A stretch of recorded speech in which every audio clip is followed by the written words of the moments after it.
ఒక దళిత నాయకుడినే ముఖ్యమంత్రి చేస్తామని చెప్పి కేసీఆర్ ప్రకటించాడు.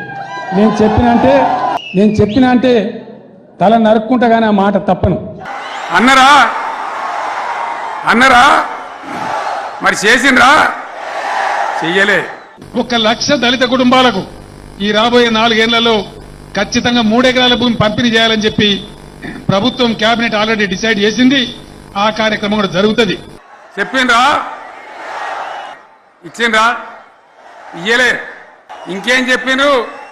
అద్భుతమైన తెలంగాణ వస్తుంది, పసిడి పంటలతో కలకలవాడుతుంది, ప్రతి ఇంటికి ఒక ఉద్యోగం వస్తుంది. చెప్పిండ్రా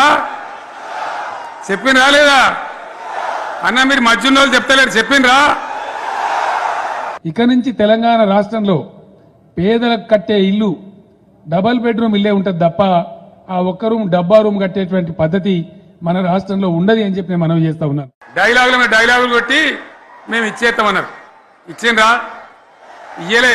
వచ్చే ఆర్థిక సంవత్సరం నుంచి తెలంగాణలో రైతులు వాడేటటువంటి 24 లక్షల టన్నులు లేదా 26 లక్షల టన్నుల ఎరువులు ఏవైతుంటాయో 100కు 100% ఫ్రీగా రైతులకు సప్లై చేస్తాం. అన్నరా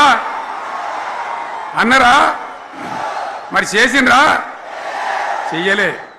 ఇటువంటివి చెప్పుడే కాదు, వీటితోని ఇంకొక 420 హామీలు చెప్పాను.